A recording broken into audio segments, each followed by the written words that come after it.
પંચમહાલ સ્થાનિક સ્વરાજ્યની ચૂંટણીને લઈને રાજકીય માહોલ વધુ ગરમાયો છે। રાજ્યના ગૃહ રાજ્યમંત્રી હર્ષ સંઘવી અને તેની ઉપસ્થિતિમાં યોજાયેલી વિશાળ જાહેર સભામાં મોટી સંખ્યામાં કાર્યકરો અને લોકો હાજર રહ્યા હતા।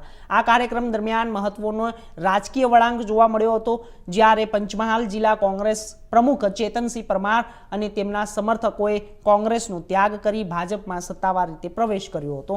તેમણે ગૃહ રાજ્યમંત્રીની હાજરીમાં ભાજપનો ખેસ ધારણ કર્યો। ચૂંટણીના નિર્ણાયક તબક્કામાં જિલ્લા કોંગ્રેસ પ્રમુખના પક્ષ પલટાને કોંગ્રેસ માટે મોટું રાજકીય ગાબડું માનવામાં આવી રહ્યું છે, જ્યારે ભાજપ માટે આ એક મોટી રાજકીય સફળતા ગણાઈ રહી છે અને ઘટનાથી જિલ્લામાં રાજકીય ગરમાવો વધુ વધી ગયો છે। જ્યાં પણ રહીએ તેની ખંતી સેવા કરતા આવેલા છે।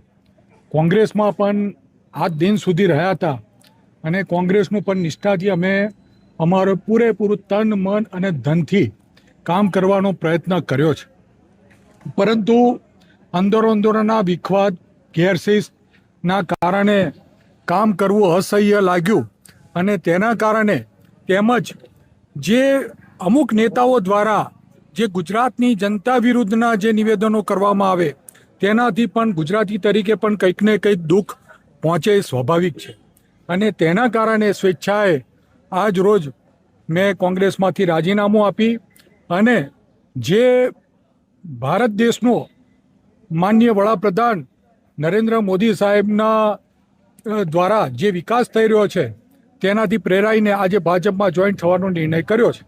તમે કયા નેતાના જે નિવેદનથી આપ નારાજ છો કે દુઃખી છો?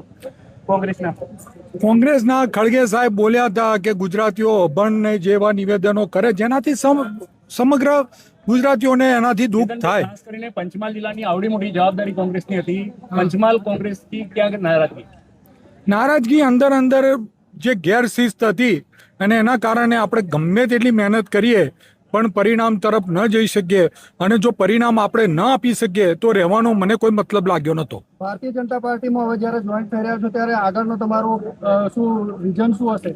ભારતીય જનતા પાર્ટીમાં હું આજે જોઈન્ટ થઉં છું।